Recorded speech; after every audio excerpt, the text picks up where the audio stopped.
Good evening, everybody, and this is Free to Heal, and I'm Noreen McClendon. I am your host, facilitator, moderator, and Free to Heal is a group that comes together every week.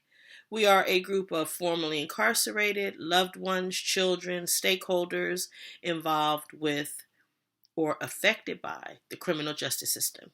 And tonight's topic, the first of a few I'm sure it will be, on reunification. Primarily, we talked about reunification of families with their children, formerly incarcerated with their children, but it touched on other relationships.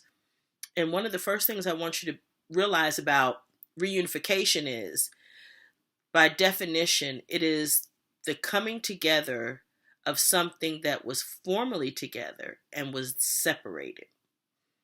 So, it is the bringing together of something that has been separated that needs to be unified again.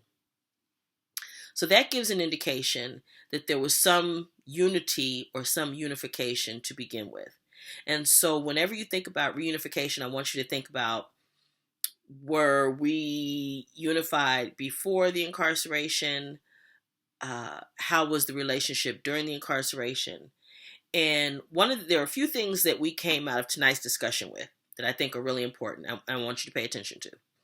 One is the complexity of reunification in general.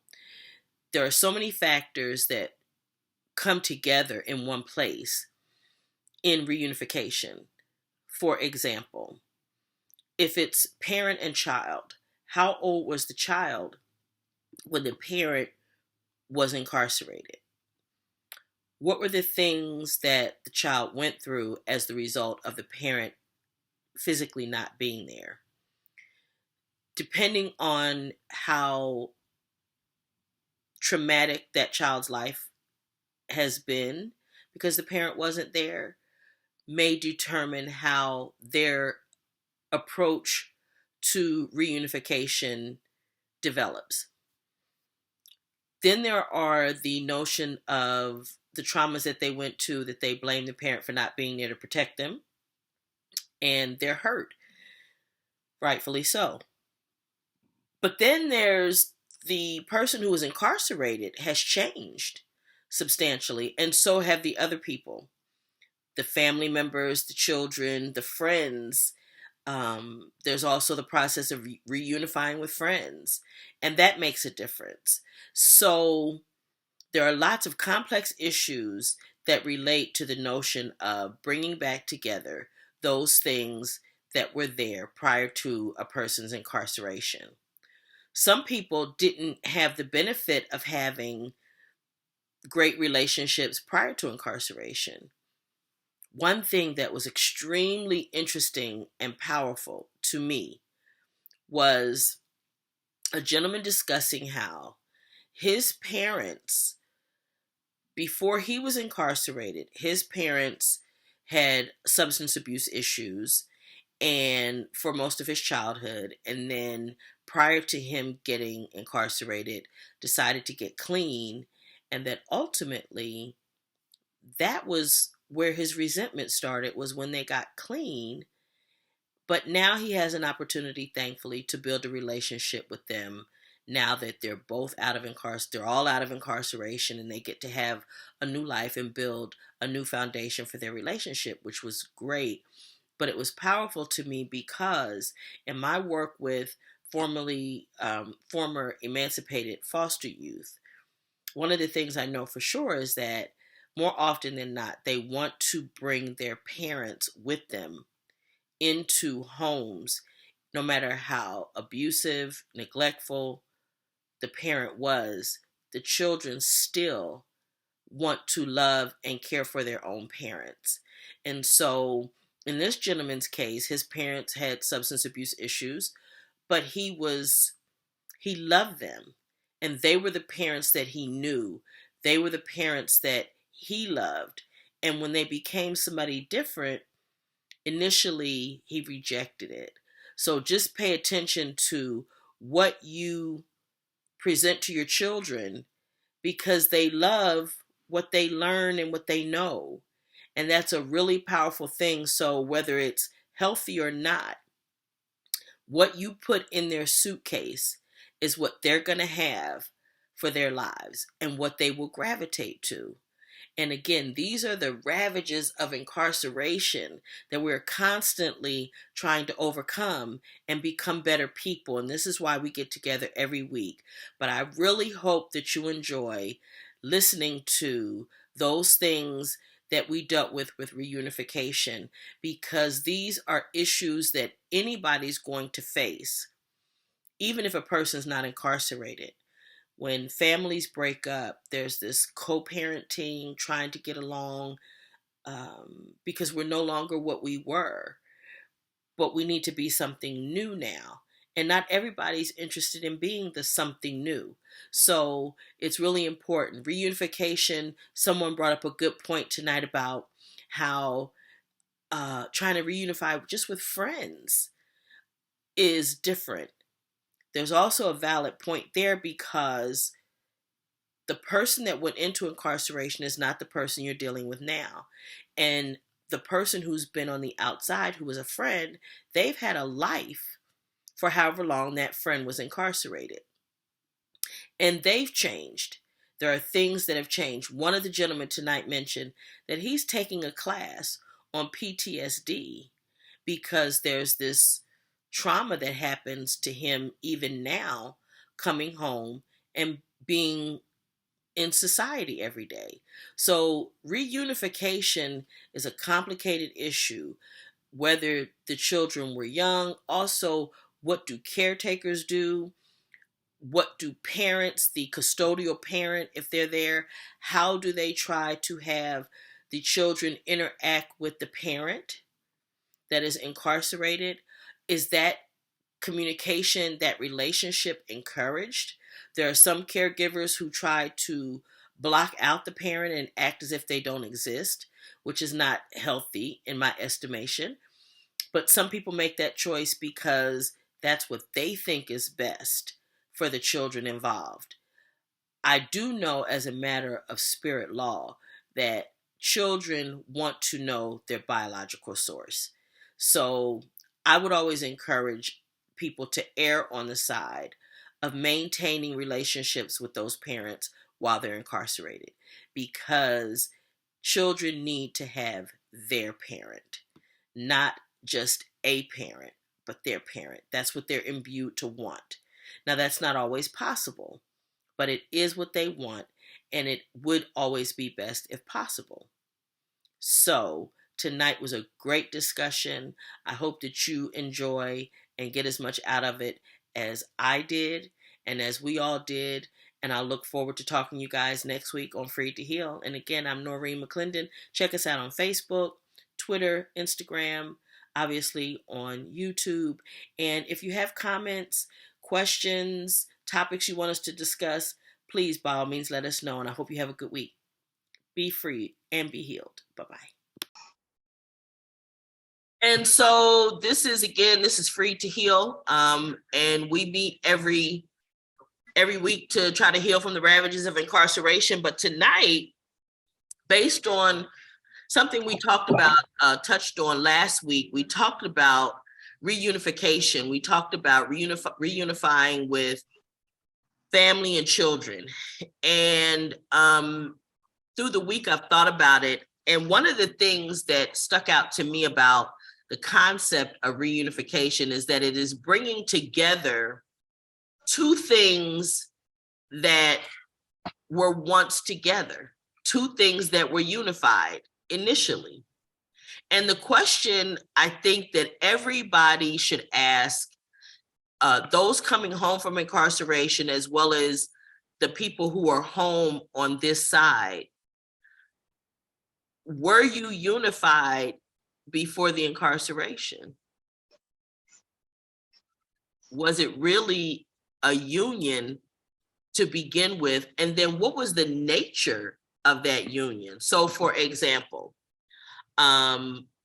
there's a difference between a child who was very small when their parent went to incarceration versus a child that might have been 10, 11, or 12 years old that that when the parent went into incarceration. There's a different level of relationship. There's a different level of understanding of being able to miss that person. There are all these different things that when you ask yourself, what was the relationship prior to incarceration? And I think it's important to decide and to figure out and go back and to the beginning and look at it realistically. Yes, ma'am, you wanted to say something? Wait, unmute. There you go. Okay, so I was in a marriage. My marriage, I just got married in 90. He went to jail in 96.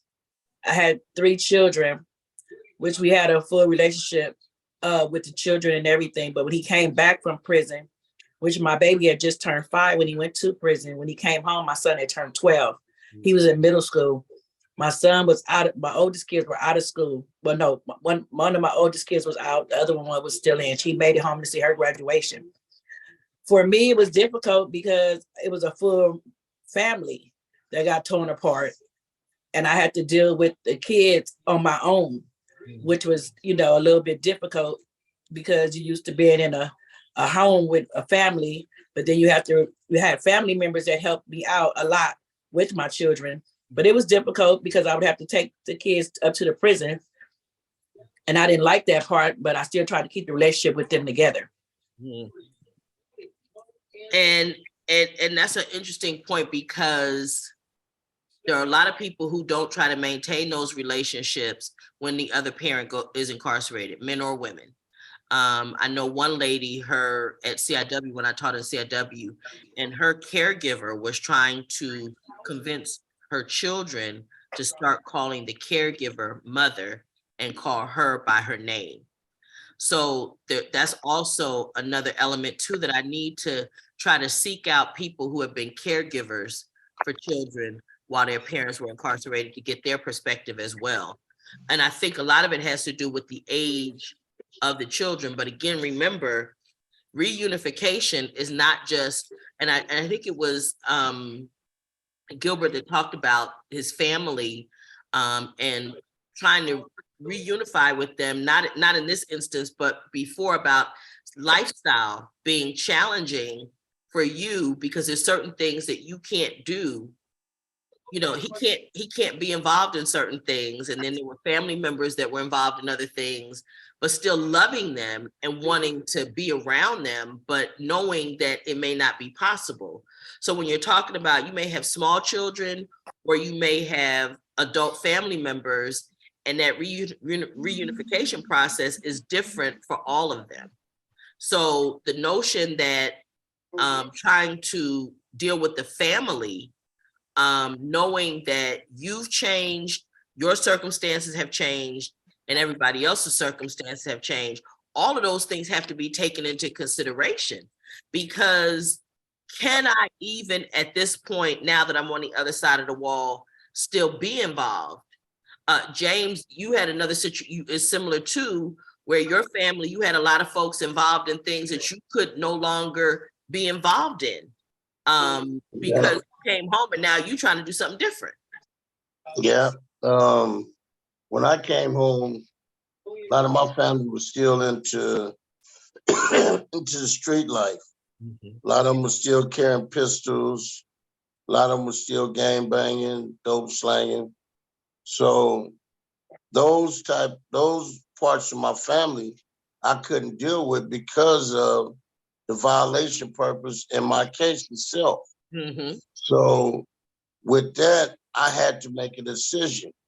My freedom versus hanging out with them.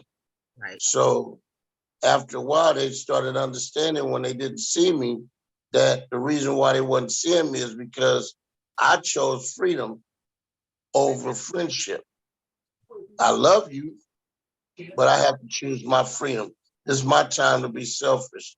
So when you think about people you deal with, because now I don't ride with nobody in my car because I don't know if they got a knife wider than my hand or a gun in their pocket. So, and all my tools are in the toolbox with a lock on it.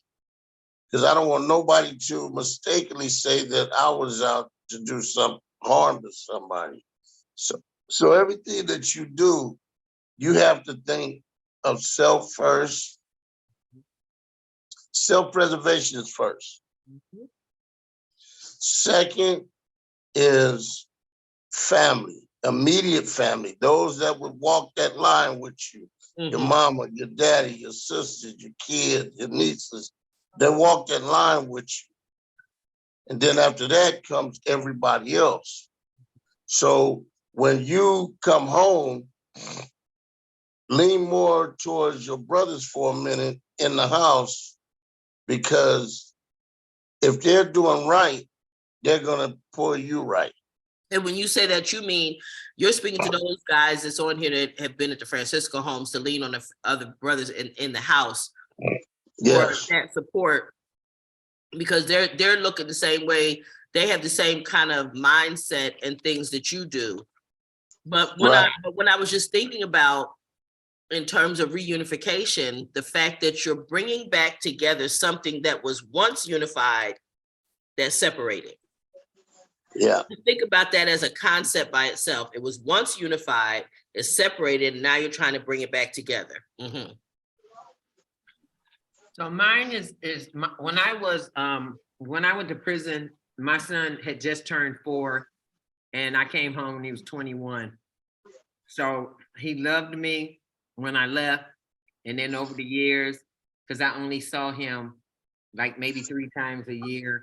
And then I used to get shipped, and when I get shipped, it'd be 2 years before I saw him, 2 years before I saw him.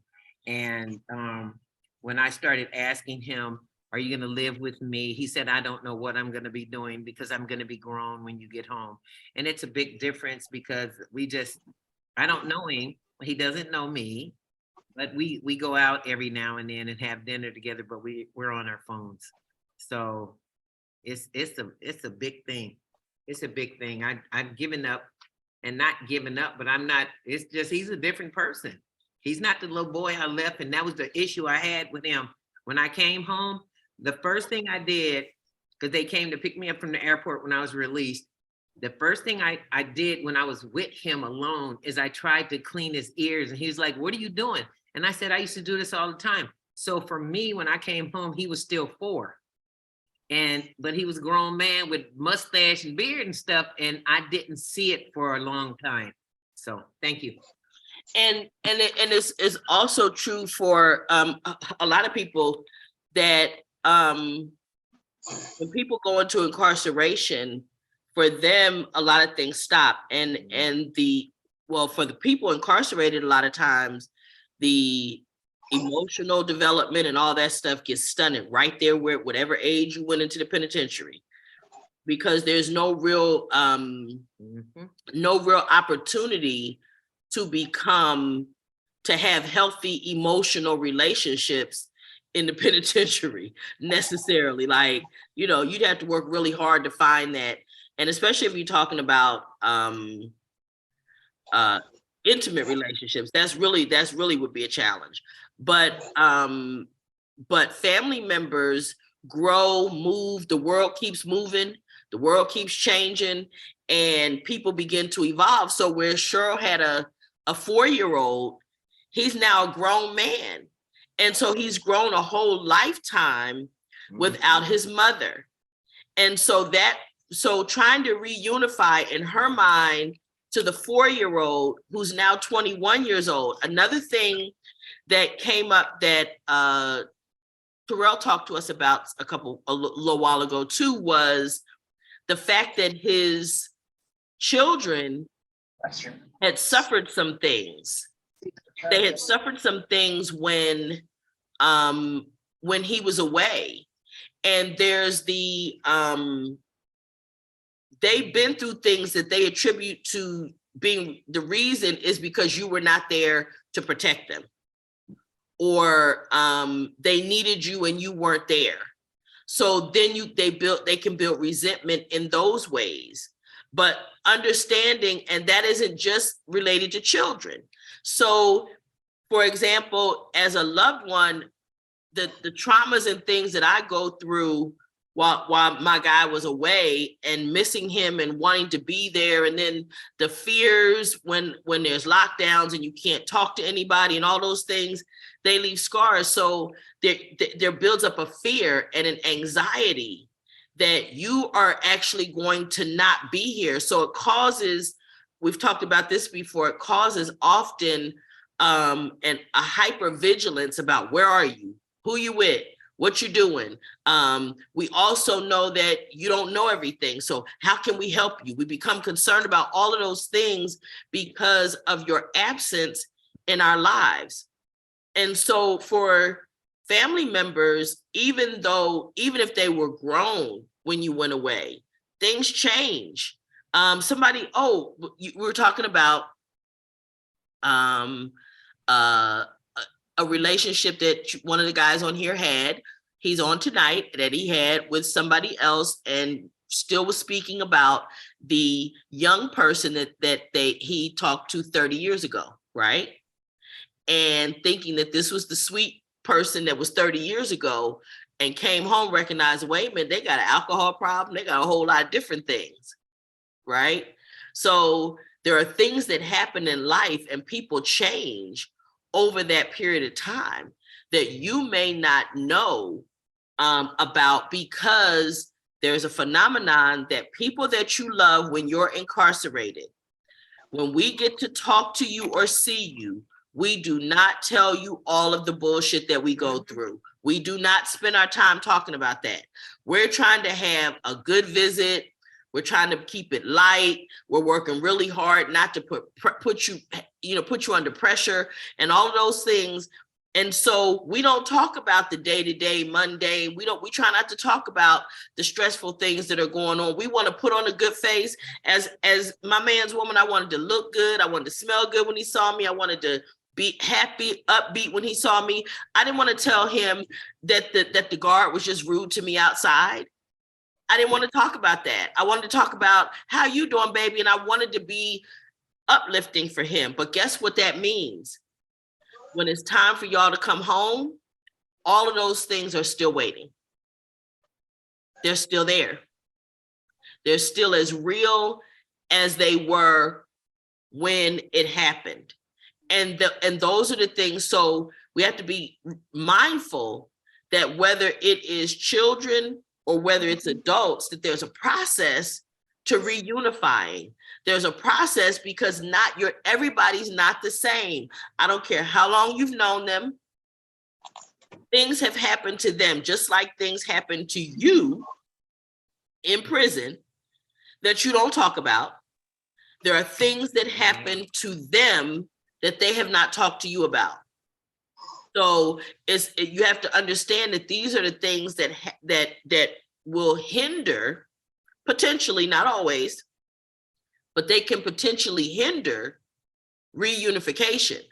They can make reunification difficult because there's so much subtext, so many things going on underneath of the fact that here we are now, we're trying to deal with each other, but all of these things that happened that are the roots and underneath the ground, underneath the dirt, and everybody know that the fruit that you see on the top of the tree is only as good as what's going on in the roots down below, right? So whatever you had going on down there, what you see in the open and what you see on top of the ground still has that in there, whether or not it's healthy or not.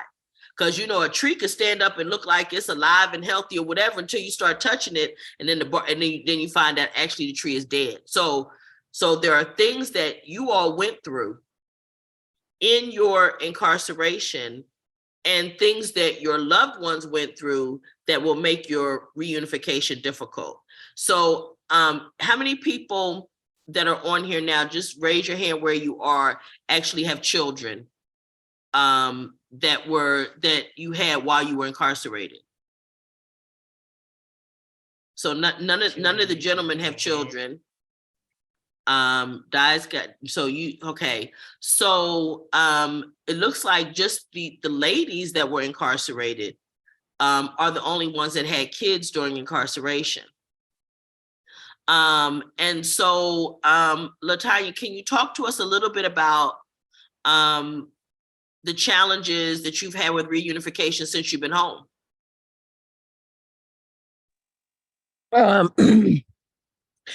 Building the bond back, getting to know my children. My children is just getting to a place where they feel like I'm not leaving. And how old were they when you went away? Whoa. So I was only in Linwood. I did 6 months in the county jail, but I have substance abuse. So I left and my kids went to a foster home, and I was dealing with my addiction. Mm-hmm. So I have a daughter that's 20, a son 16, and another son that's 11.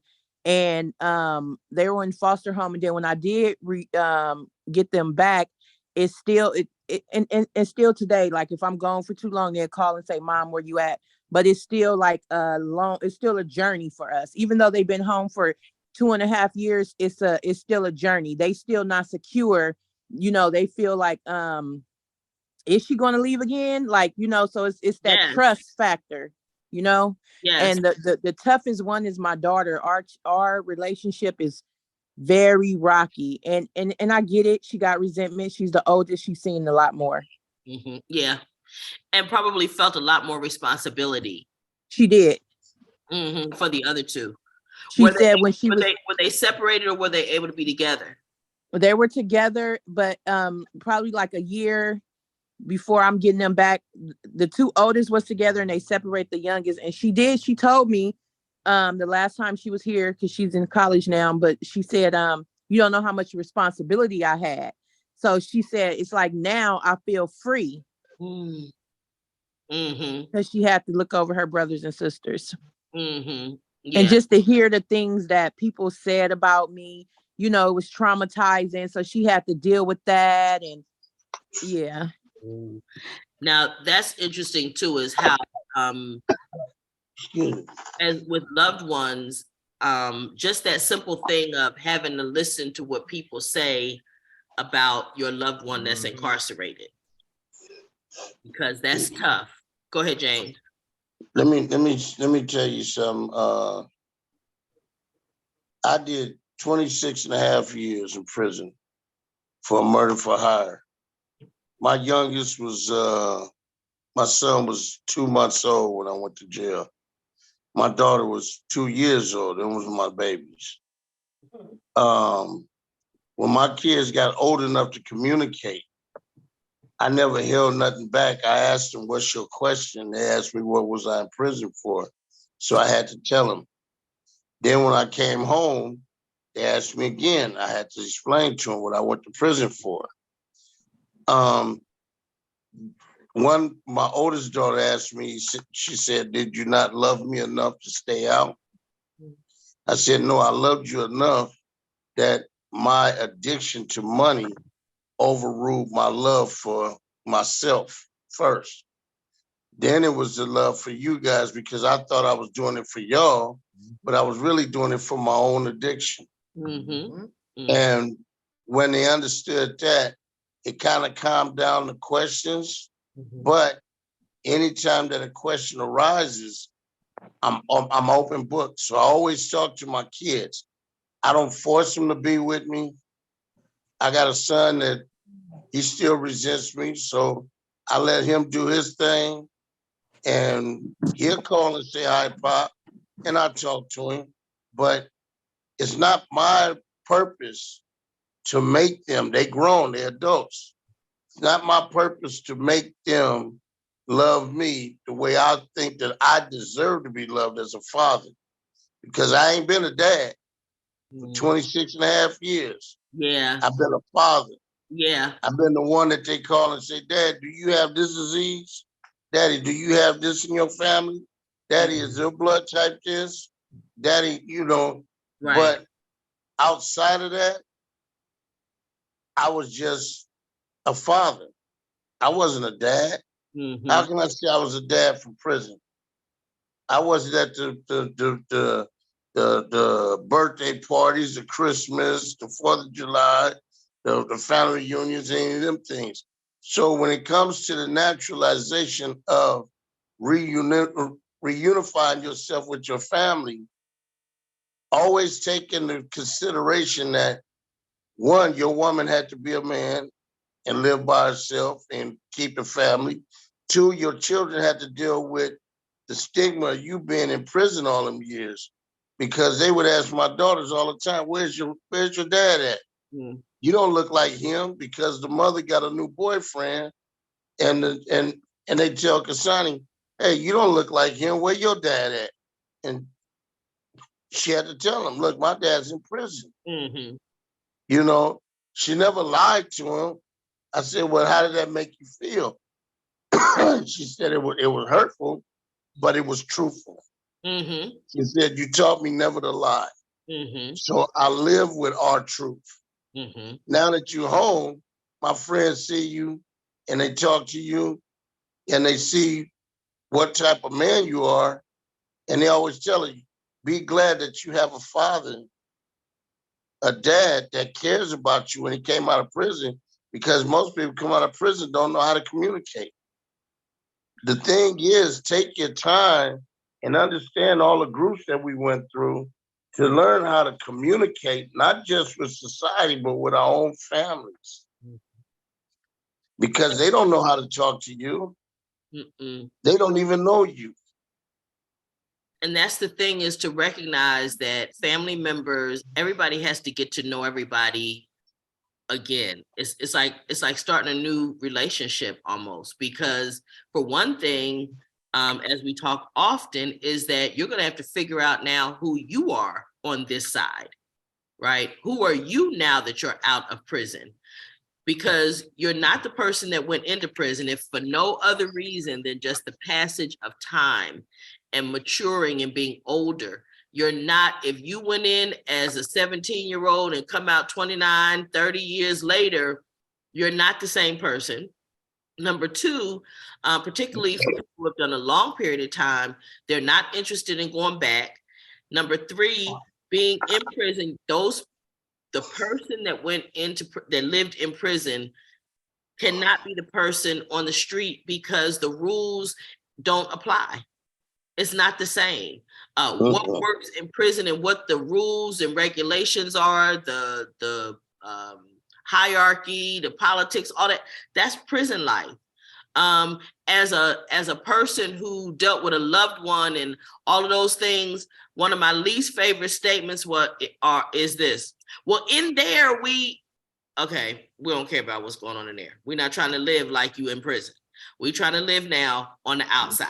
Okay, we're not trying to live what you live in, a lifestyle you lived while you were in the penitentiary. So with those things, there's a challenge in trying to just communicate. And again, going back to the fact that there are a lot of things that you don't want to discuss about what happened when you were in prison. And there are a lot of things we didn't discuss with you while you were in prison.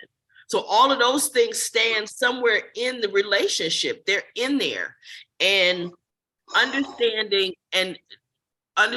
that some of the conversation, particularly who have people who are frustrated with them or angry, because they've been through so much while you've been away, letting them just voice it and get it out, and not trying to defend it, can be very helpful. But it's important to realize again that reunification is difficult because you got people who haven't known each other, and in one person's mind, for example, if it's children, or even if it's someone you wanted to date, you see them as the person they were in your mind when you went into prison. But they've had a whole lifetime, if you were gone 20 plus years, that changed who they are. And it certainly added stuff to the mix, right? So it added things that you didn't know were there. And now trying to adjust and get accustomed to all of those new things is another layer between you and easy reunification.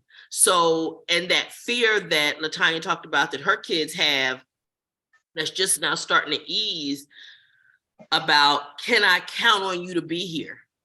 It matters. it matters, because that's important. We want to know, can I count on you to stay here with me?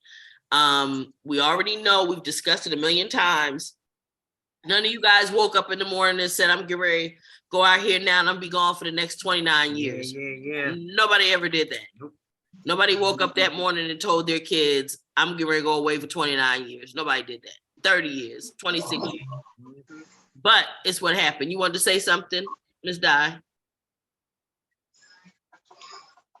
Wait, If what? you live it, it's Okay. not that you woke up and said it, but if you're living in that lifestyle, you knew eventually one day that day was gonna come. Well, you should, but you know, like I know, most people never think they're gonna get caught. Yeah, that day gonna come. One day it's gonna come. That for most people, that day don't come. They don't think about that. That day gonna come. I didn't think I'd get that much time. That's all. Really? I knew I was going, but I didn't think I'd get that much time. But wait. So you thought you knew that? I knew I was going. I figured I'd get 10 years. 10 years, I would have been back when the boy was a teenager. Oh. But I got more than 10 years. Okay. So- Okay. But again, and none of that was in with the notion that you were gonna ruin your child's life, or you were gonna, create this separation. You loved your child. You love them, but you in like with James, I had addiction to money too. So I'm making a lot of money. They can live a good life. Mhm. But I tell people when I got there and I used to talk to the women, I would tell them, because I would say the things that I had, Mhm. and I would say I would give back everything I had to be able to walk into the next room with my children, Mhm. because it was just material stuff. But the thing is to be able not to give them all of that stuff, but to be able, when you crying, there your mother is, and your mother can hug you and comfort you, but your mama ain't there. Mhm. So he goes through this life without me, and he needed me because I was his entire world, and then his world left. Yeah. So Right, that's what I'm saying. If you know you're not getting up going to work every day, you getting up hitting licks, eventually one time you're gonna get caught. Well, you should. But like I You know said, what I mean? they don't think they're gonna get caught. But like like Cheryl said, you never think you're gonna get all that time. Like when I was first sentenced to 425 to life sentence, life without plus 1 day. That was my sentence when I first got sentenced. Mhm. So nobody actually think that they're gonna get all this time. I didn't think I was gonna get all this time. I knew eventually I was gonna get caught because I woke up 2:00 in the morning, there's DEA, FBI, and ATF in my bedroom. Mhm.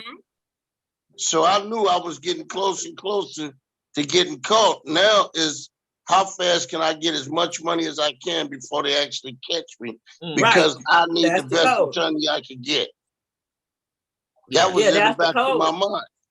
Mhm. Yeah, that's the code that you live by when you out there in the streets like that, because you don't know how much time you're gonna get, but you do live your life is how much money you can put up fast as you can, because you know one day it's gonna happen. And now, brothers and sisters, let's think about it. How many of y'all actually sat down and told your significant other that you was going to jail, or that you had in the back of your mind that you was going to jail? None of us told them that, because guess what? We didn't want to scare them off. We were trying to keep them along for the ride. How am I going to keep a woman in my corner for 425 to life sentences, bow-legged, and a life without plus 1 day, bow-legged? Ain't no But woman going to be around for that. Well, I knew eventually it was gonna happen, because I knew the lifestyle we both was living it. But he was living it by himself, but I was involved too. You know what I'm saying? So that's the ride I decided to take. Mhm. Right. But see, Ms. Di, I think you were unique in that area. I really do, because a lot of women are not thinking forward like that. They're living in the moment. Yeah, but I'm saying, you know what he's doing to get the money. You going to spend it. You know what I'm saying? You use it to pay your bills. Diane, You know what I'm saying? look. How many of them actually thinks that you gonna get caught, even when they with a baller cap, because they think that he was protecting himself and he never gonna get caught. His money gonna be forever, and we gonna ride off into the sunset. That's what a lot of women think. And a lot of women don't even think about it until they start having kids. But yeah, but again, because so many people on here don't have children, again, let's make sure they understand just the reunification period is a process, and that you got to take into account what you've been through, what growth you've had, what they've been through, what changes and growth they've been through, and recognize that it's difficult, even in good circumstances, when you've been away from somebody for years and years. But when you've been through a situation and you've been through something like they have been through, having been incarcerated, it's much harder, because you first got to, the person coming home has to get to know who they are. They have their own identity thing going on, and then trying to be able to explain that when they're coming out of a situation where communication wasn't the thing, being, emotionally expressive and all that wasn't the place to do that. So it's just very difficult and challenging. And I know it's getting late, so I just want to go around and give folks an opportunity to chime in on their thoughts. Anything that you think, stuck out to you, anything that may have, you may want to talk about a little bit further, whatever. I'm gonna start with you, Mr. Steffens. Yes, the topic tonight is a very complex topic. I thought about 30 years prior. I was so disconnected to self, I didn't even know myself, due to the fact, without feelings, without understanding, without a love content. And I knew that jail was all fit for me. The first time I ever went to jail, I was 8 years old. And I said to myself, this is all this is? So I wasn't afraid. And at that time, I accidentally burned a house to the ground in foster care. And when the authorities got a hold to me, they labeled me as an arsonist. And I didn't know what that was until years and years later. And I found out there was a person that set fire to things. Well, when I got older, I kept going to jail. I kept doing things. I kept doing things, and I kept doing things until I got a life sentence. I was so disconnected to self, I didn't care about what happened to me. And I need to stop right there and say this, Mr. Steffens. Mr. Steffens, I need to say this because it's really important. The definition of reunification is bringing something back together that was unified once, right? So for anybody on here, if you think about if you didn't know who you weren't even a unit unto yourself. When you say, I didn't know who I was disconnected from me, that makes reunification even harder, to reunify with society and reintegrate back into something that you never felt a connection with in the beginning. And that's a really valid point, because whether it's children, family, if you don't have any of those things, do you know who you are, and do you know how you're going to move forward? And that is a very important point. So thank you for sharing that. The notion that you were disconnected from who you were. Mr. Steffens, so go ahead. So I just wanted to, iterate that. I understand now that today I look at the things that I do. I watch what I do, and I watch what I say. 30 years ago, I entertained life in a different way than the way I do it now. So I'm learning things about myself that is unique, that is different, that is important.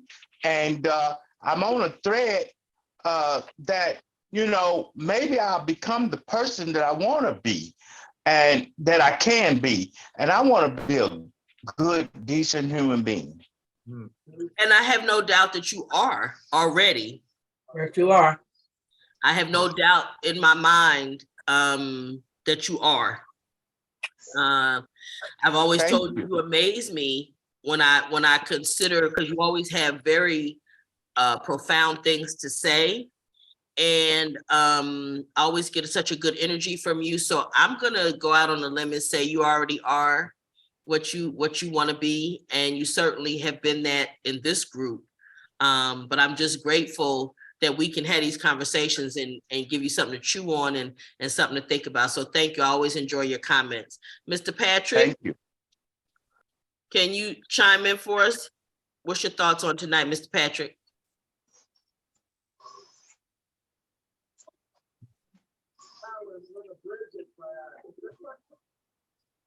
Go ahead, Patrick.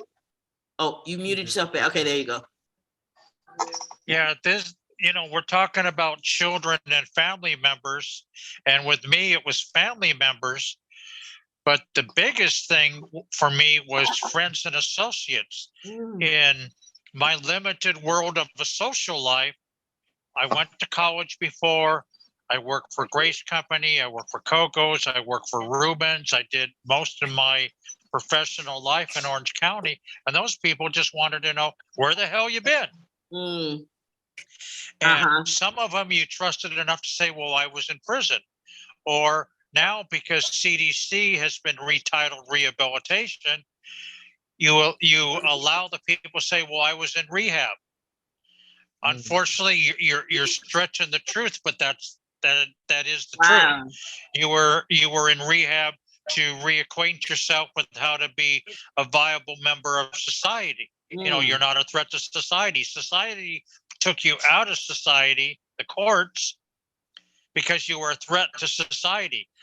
You killed somebody, you stole, you committed violence, and now you're back, and you have to be very careful because all of a sudden you need some support, and some people, they really don't want to know. They want to be your friends, they want to be around you, but they don't want the details. Other people, they do want the details, like children and your mom and dad, if you're lucky enough to have that, they want all the details.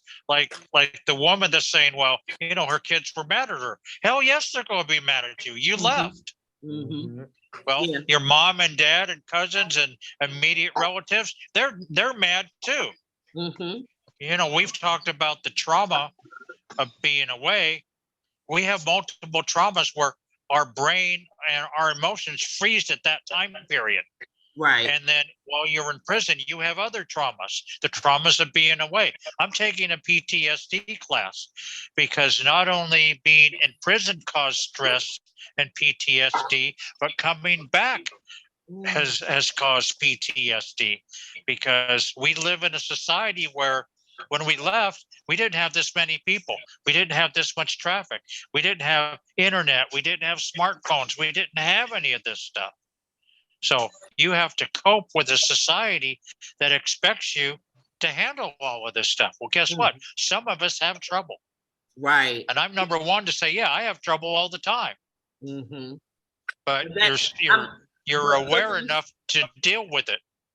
And something you said that's important too is that friends are definitely a category of people that you would reunify with. And again, remembering that there were changes in your life and changes in their lives during that period of time. So I'm glad that you brought that population up. I thank you for that. We're in a new society. Yes. And Kit, you want to go ahead? Yeah. Hey, I look at this here like this here. You asking me about reunification. It's, to me, how could I reunify myself with this world when I left this world as a juvenile, as a straight gangbanger? I went all the way to death row, come all the way home. I got all the way back here to find, beat me up, Spotty. I don't want to be here. This is the world, it's not the world I left. My family's gone, my sister's gone, my brother's gone, my mama gone, my daddy gone. I'm out here by myself and I'm struggling and I'm making it. It's been 3 years. And 3 years are the hardest time of my life. But I can tell you one thing, it's a brand new world and it's sweet out here. Yeah. And that's something, I think it also goes back to what Mr. Willie was saying is, like you say, what world was it? You didn't even really know yourself. You didn't have all of that. You weren't a unified something. You know what I mean? With all of those different things. So it's definitely tough to come through it, and then to have your handicap to develop certainly makes reintegration certainly a difficult prospect. But you hang in there here. You hang in there and know that you're not out here by yourself, okay? I ain't quit yet, and I ain't finna stop. That's all right. That's all right. Mr. Otis.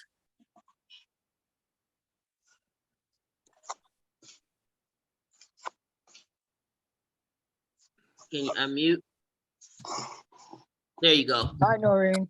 Hi. Yeah, it took me a while to unite myself with my sister, my family, my niece, nephews, and all my relatives.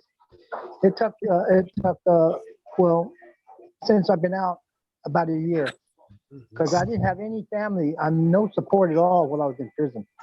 None of them wrote me. None of them called me. I couldn't do nothing. Only my sister wrote me 1, 2, 3 letters, I think. But my ex-wife wrote me about 3 letters. But after that, it stopped. After doing 10 years, in the 30 years, nothing else. But when I got out, they all wanted to know me. They wanted to get to know me better. And my niece says, as long as you can keep the cork in the bottle and don't open the cork, you'll be all right. But they always think, you're going to go right back to the drinking and smoking and going to bars and doing all kinds of criminal crap. But I'm not going to do any of that. I'm done with that kind of life. I've changed my way of walking and living. I've changed my way of living. Let me ask you this. Did the fact that nobody tended or nobody was there while you were incarcerated, how did you feel about them now wanting to know you now? Did you have a little resentment about that, or did you understand? Yeah, I had a little resentment, but I understood it. My life was around drinking and criminal behavior. Okay. And they weren't going to trust me until they got to know me. Okay. And so, like my sister's always telling me, she says, you better not go to the bar, and you better not go out there and steal anything else and do any more criminal activities. And I said, yeah, I'm not going to do any more nothing. I'm walking a narrow and straight line. And got you. But she is always saying that, well, I hope you'll come up and visit me and get to know your grandkids and all your relatives and everything. But it's going to take some time. It's going to take a lot of time before I can get a place to live out here on my own. And also, it's going to take some time to get a job and transportation. I'm working on everything. Mm-hmm. I only got like 9 more months and I can get my driver's license. Wonderful. But, that's everything. I'm working on a place to get my own apartment. I just got to, let them trust me to be a better person. Wonderful. Thank you for sharing that with us. Mr. Lopes, talk to me.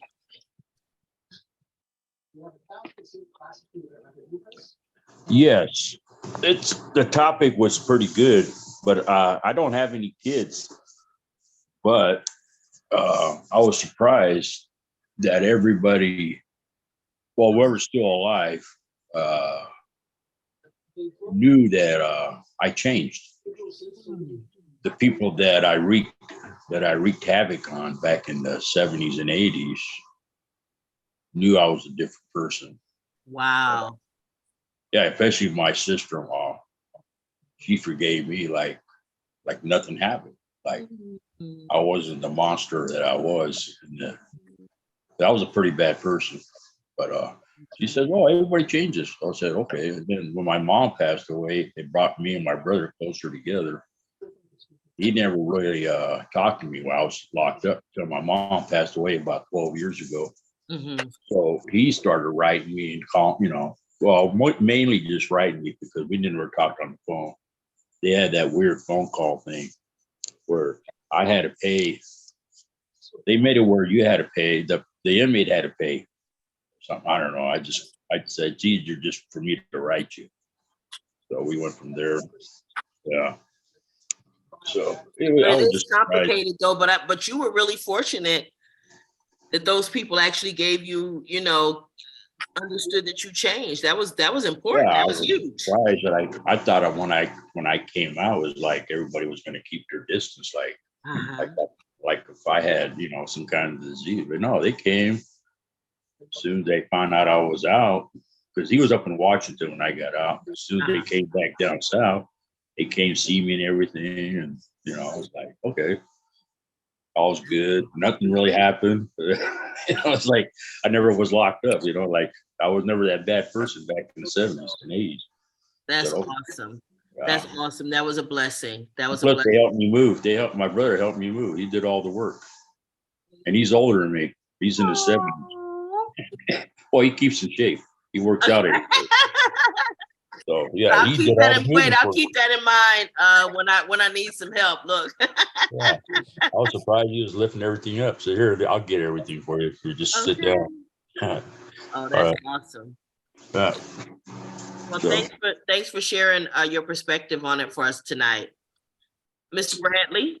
He was just a magnificent man, and he did so much for our community. Most people remember that he was in fantasy island. Yeah. Tonight I'm gonna keep my opinion to myself because a lot of things I wasn't feeling because hey. Let me tell you this. Let me stop you right there and say this. Sometimes. Let me stop you right there and say this.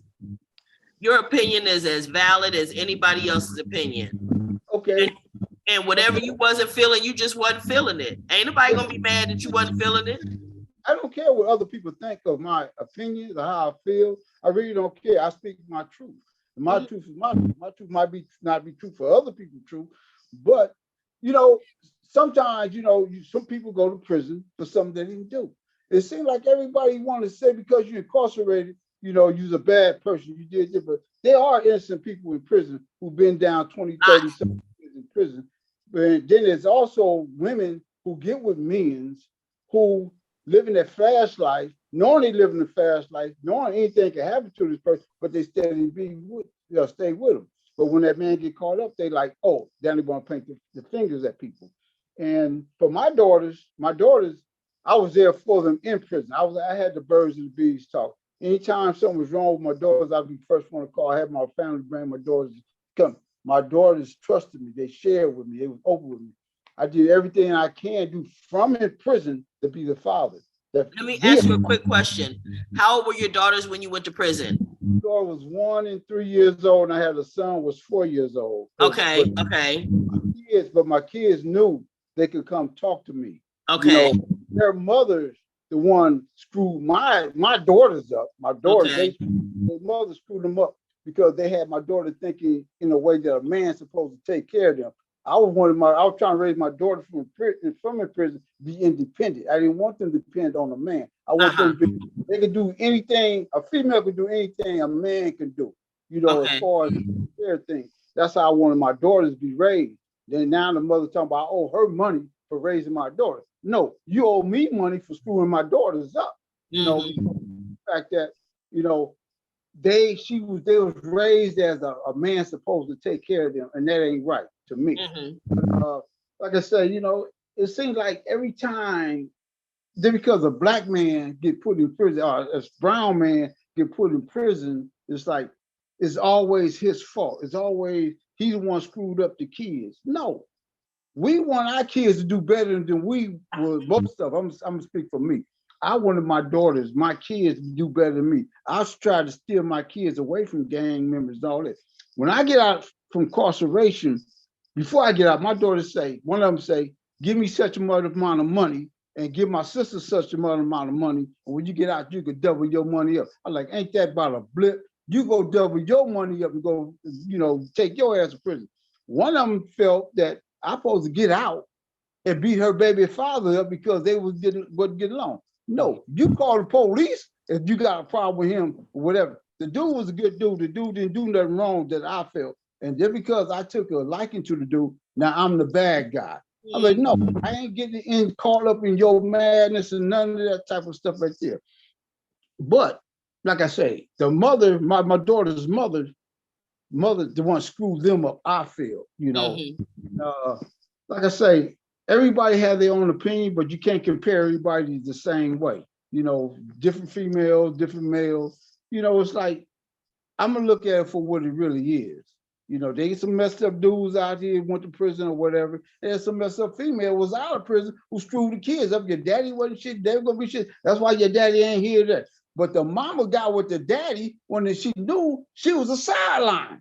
You know what I'm saying? But we had a baby by the dudes. I ain't saying me or it's like I don't judge people. I look at it for what it really is. I'm not gonna say every man in prison was a bad dude.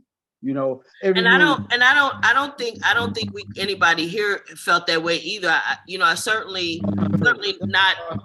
That's all I heard. Be honest, I didn't hear nothing about there are some good men in prison who tried to be a good father or a daddy figure to their child. I ain't never hear nothing about there are some women who misled the kids that they're saying the daddy wasn't nothing, or I've never heard none of that. That's all. It just didn't come up. It just didn't come up. But when it don't come up, it's like misleading. Then it should come up to let people know. Wait a minute. Some dudes in there because they got mistaken identity or police did something crooked. That's why he did that 100 years and stuff like that. Because some what's that? Some group that I can't say the group name right now. Had got innocent project. Have got people out from doing 30 years because they was innocent. Now the kids are screwed up, but wasn't that dude's fault for him going to prison? Well, then it's a good thing that in this discussion that you brought it up, because that is the truth. That is the truth. Thank you for acknowledging that, because I can tell you, I know too many people that are in prison for stuff they didn't do. People got long periods of time. I know men who have tried to be fathers to their children while incarcerated. There's a lot of that. And so it's good that you're bringing those things up. They just weren't the discussions of what we were having here. But I will say this is that more the discussion we having about the children and stuff. Say it again. But isn't this a part of the discussion about the children? Well, it was only people that were discussing about their children or people who had their experiences. Yeah. So, for example, Cheryl's son's father was incarcerated too, right? Diane's husband was incarcerated and she had her children. And they're really only two that were talking about the father of their children in this discussion. The other young lady, she had a substance abuse issue and it wasn't about her children's fathers at all. So we really didn't have. No, I also heard males. Not just female. I'm not saying that see, I'm a fair person. I heard males saying things. It's not just female, it's people. I look at people saying certain conversations because I can't say women. That means I'm like male bash or female bash. I can't do that. I heard males. No. Mr. Bradley, let me say something. When I speak on my experience. And my experience, my baby mamas, I have 5 of them. I got 7 kids. I was out there living a fast life. I didn't have no commitment with them. It wasn't no relationship. They knew what it was. When I went to jail, they tried to keep my kids away from me. Yeah, you got women that will keep their kids away from the fathers in jail. That's true enough. But what I'm telling you is, you're welcome to speak on your experience. When I speak on my experience, and I speak from my truth because I know what I was into. I was gang banging, dope selling. Matter of fact, my job was I was a hitman. That was my job. That's where I made my living. Wait, Mr. Bradley, I want you to let him finish and then talk because I want to hear what you're saying. And when you start talking, I can't hear either one of y'all. And when I speak on my I-isms, I speak on my life. That's where I wasn't the daddy that I was supposed to be. I feel like I failed my kids because I knew these bros wasn't nothing. I knew what kind of women I slept with. I knew they was gonna track as soon as I went to jail. I didn't care. I thought my mother was gone. At least my kids can see my mother, see my father. You know what I'm saying? Because I knew I was headed to prison. I was trying to stack my dough and get the best attorney I could get because I knew what I was into. The thing of it is, if you have something to say in this group, speak it out. Ain't nobody gonna debate what you feel and what you brought a new a new perspective on the group just that quick. Yes. And that's what you do. Bring it in. And it's gonna help somebody that didn't think about it that way. I can only speak on my experience. And I'm glad you brought it up. So wait, Don't let me nobody stop do you no right there. mailbag. Let me let you land right there, and then I want to give Mr. Bradley what you were saying while he was talking. Oh, I wanted to know who I was communicating with just now because I wanted, like he said, Mr. Bradley. I can't see on this phone. Oh, it was James. It was James. James? Yeah, Okay. it was James. Okay, James. all right. Yeah. And the thing is, when I speak, I try to use I. When I say about female, I say my kids. I don't speak of males being in prison and doing this. I say I can only speak on my situation, my truth and stuff like that. And it's like when a lot of people talk, they use like the male. We knew we was doing. They say we knew we was doing with the prison. We knew we was doing fast. Like instead, I knew what I was doing. Got you. I was with. She knew what I was doing. She knew that fast life. That's when you go to prison. But then again, when you say when men go to prison, they knew what they were doing. That's why they went to prison. No, some men's in prison because they were set up and all this type of stuff. Everybody is not guilty. That's all I'm saying. It's like got you. When you live fast life, criminal life, you know the consequence. When you with someone, they know you live in that fast life. They know the consequences behind that right there. They you would hope so. To have them kids by you. So it's not the man in prison fault. It's both of the parents' fault for choosing that to be with, to have them kids, knowing the lifestyle they was into. Things can happen. You can be taken away from your kids. So therefore, that woman or that person should have been with that man or woman should have been with that person when they took a fall to help raise them kids and bring them kids to see their father or their mother in prison so they could build a relationship with them kids. So them kids wouldn't get strayed, end up incarcerated like that parent was incarcerated. That's all I'm saying. Well, and that's true. And let me say this, because I want to say this about that. The scenario you laid out is interesting to me in this regard is that when I look at my friend Diane's situation, all of what you said she did, and to allow her kids to have a relationship with their father, and they still wound up getting incarcerated. Sure did.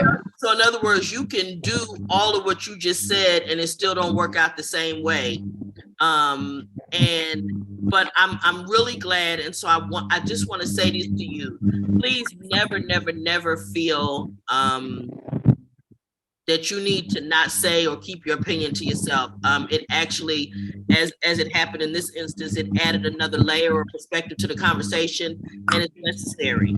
And so I appreciate that. I appreciate it greatly. And I just want to say thank you for your contribution to the discussion. Okay. Okay. And I'm gonna let Mr. Rufus. Let's see if you can unmute and give us your perspective on the conversation tonight. I raised my hand when you said about kids, but because of the way my background was. Oh, I couldn't see it. Okay. You couldn't see it. Okay. But, my daughter, when I left, my daughter was 4 months old and my son was still in the stomach. So I was fortunate that my kids wanted to know me. You know what I mean? So when they got to it, I didn't find my daughter till she was 17. So when I did this, reconnect with her, my whole thing was to put my best foot forward as a person, as a man. And my thing was always, you never get a second chance to make a first impression. So I always wanted to show her who I truly am. You know what I mean? For some reason your mic went out again. It went out. Now we can hear you. Now I can hear you. And I just wanted her to know the person that I am today. Mm-hmm. That I am genuinely. So when, so I was fortunate in that way when I, since I've been out and even since I've been in touch with her when she was 17, it's been beautiful. My daughter 35 now. So, and it's like, our relationship it's brand new. So and it's, it's just a beautiful relationship, and my son as well. So I just feel fortunate. I didn't have the struggles, because my thing was just to be honest, and I was prepared for whatever response she gave to me. I was prepared for it because she's entitled to feel how she feels, and just fortunately her thing was that I don't hold nothing against you. You was young, you was in the streets, you was this, you was that. She knew about it just as well as I did, and I just tell her, you amazing, because she lays it out for me, you know what I mean? And that's awesome. And you know what's so cool about that is one of the things that we talked about a couple weeks ago, came up about, this is all, you guys also have an opportunity to reinvent yourselves or have new experiences and create new memories and those things. And you can start those things now. So it's just awesome that in your experience and in your circumstances, your children gave you a clean slate. Gave me a clean slate. And all I can say, I'm gonna tell you this: they must have had good mamas. That's what I say. I tell her all the time. I tell her, your mother did a beautiful job with you. You know what I mean? And it wouldn't have been as great as it is now if had I been out there, because I wasn't on that level. So yeah, I knew, And it could be too, for example, that you got put away before the damage could be done. They were babies. Right. So in other words, you had a clean slate versus a slate that had some messed up writing on it that you had to undo first before you had to write on it. You see what I'm saying? Absolutely. You was hooked up. That was a hookup. Absolutely. Who would have thought, right? Yeah, right? Absolutely. That's awesome. Thank you for sharing that. I appreciate that. That's awesome. Mr. Gilbert. Hi. Hi. So your perspective on the conversation. Well, real quick, I don't want to take up too much time, but I could probably give a little perspective different, because like I was like on the other end of that. Like I wasn't raised by my parents, and I went to live with my grandparents at an early age because of their addiction and their incarcerations. So that unification, I kind of know from the other end. And I could say at their worst, I never saw them as anything but a loving parent, which is kind of hard because not other people did. But it wasn't until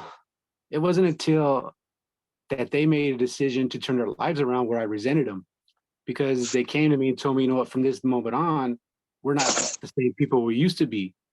And I'm kind of ashamed when I look back and surprised how I felt when they said that, because my life ended up being like a revolving door, following their footsteps.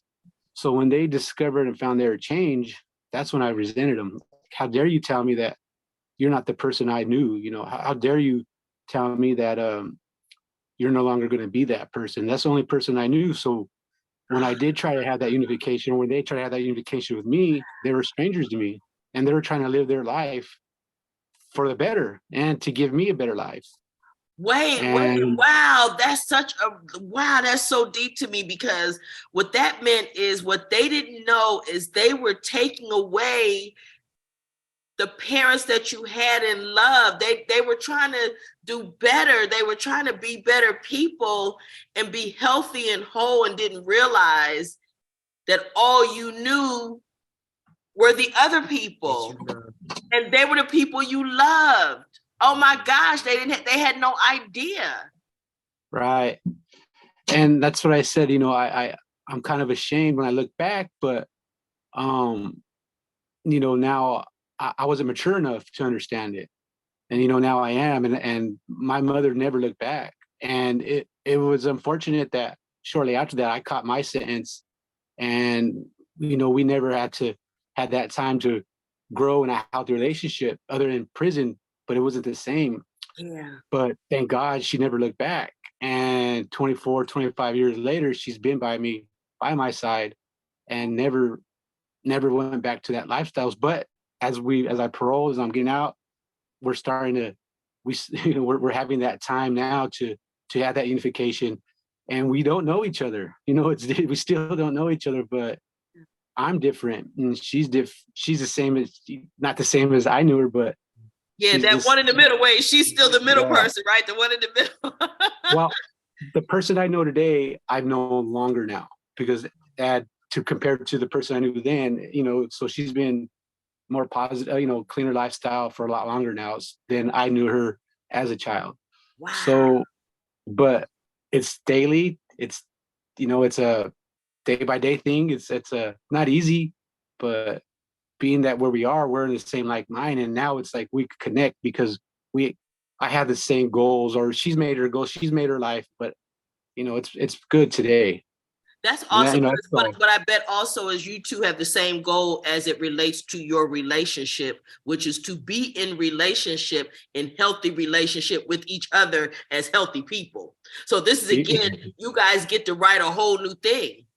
Well, you know what she told me, and it's like, she says, well, I need to get a job, Mom. I want to work. She goes, no, you know what? You don't have to work. You don't got to, I'll take care of you for the rest of your life. But, that's what she wants to do. She wants to make up for that. But, of that course, can't you're happen. a man, and that's not going to fly with you, right? But just understand. Oh, that's just awesome. That is. Oh, that made my whole night. That's kind of cool. But that was a revelation, though, to think about. And it's one thing. So one of our properties, we house former emancipated foster youth, and the one thing that I know is that I don't care what their parents do.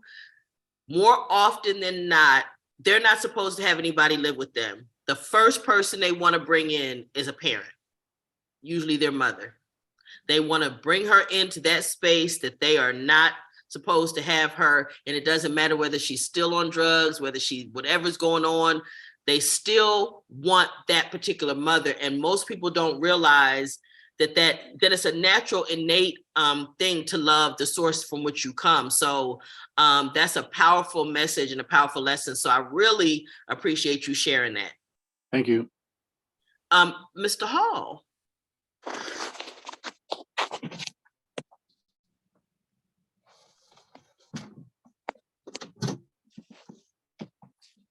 There you go.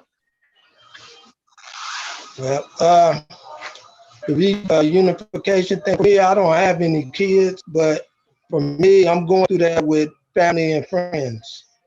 And it's just understanding that I'm no longer the person I was when I left the streets, and they're no longer the person they were when I left the streets. And so it's a process. But, thank goodness I went to a lot of groups when I was in prison, because a lot of those groups do help. You can rely on a lot of the coping skills, the principles and stuff like that. You have to understand, patient, tolerant, and I try to lead with love. I believe in, I am a Christian, so that's where I get my guidance from. So I just lead with love. So I try to go into the situation with love. That's wonderful. And just like this group right here is very helpful. I take some out of this group every week to deal with situations I'm in out there. Awesome. So, Thank you. Thank you so much. Thank you. No problem. All right, Mr. Darius.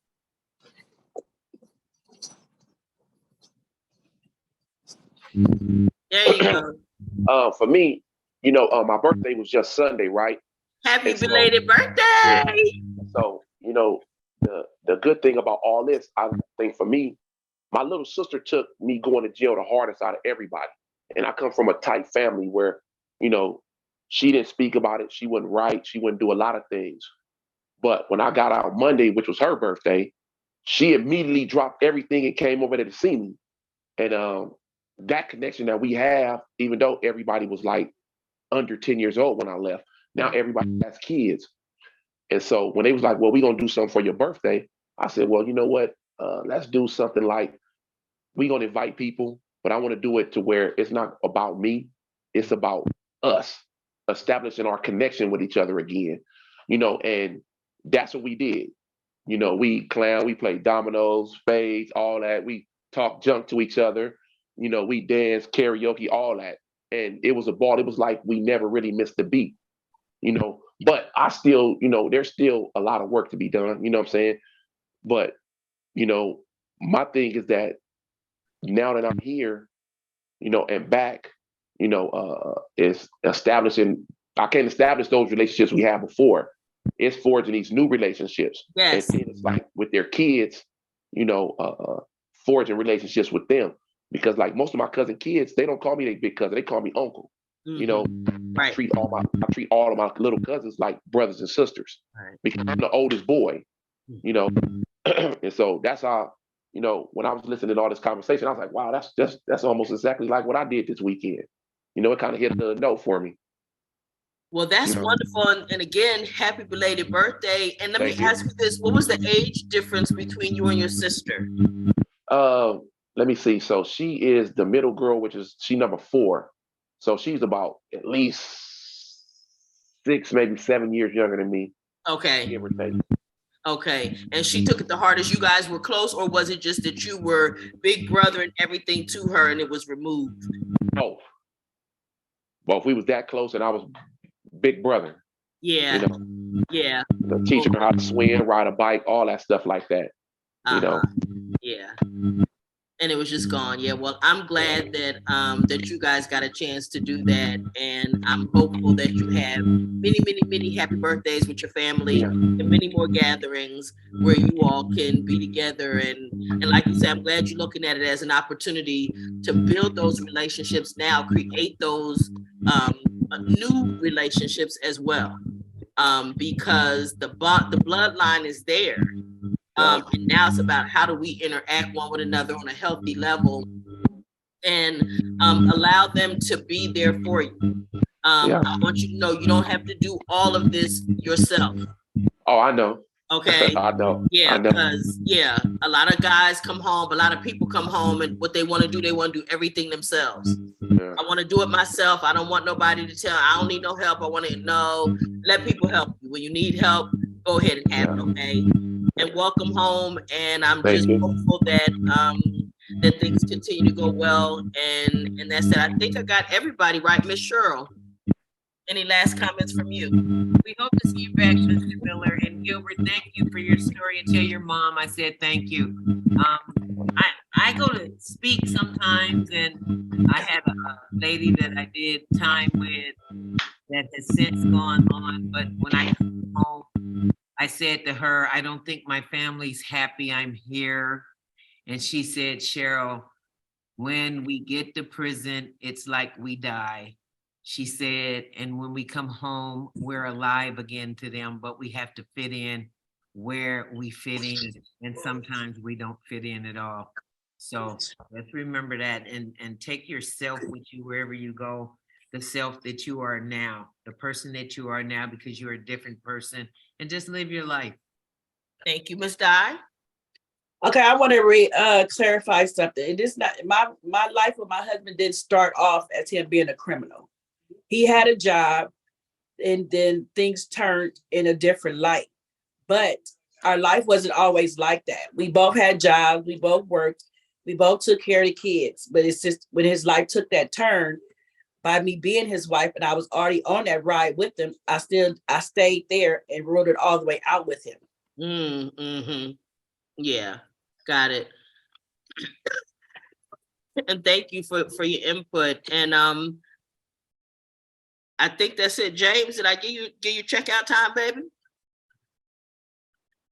Did I give you checkout, James? Unmute. I just want to say to all my brothers and sisters, Darius, enjoy yourself, get to know yourself. It was hard for me when I came home, but you have a lot of family leaning on them because they will lead you in the right direction. To all my other brothers, just came home or not, get to know who you are, date yourself, find out what you like outside of prison. because I still don't know what I like. I eat everything. But just get to know yourself. Take your shoes off, put your feet in the grass. Something that we couldn't do in prison, you know, because you're free now. Enjoy life. Hallelujah. And thank you. And I appreciate all of you all being here. It's always a good time conversation. I appreciate all of you. And we will see you next week on Free to Heal. Have a good one, you guys.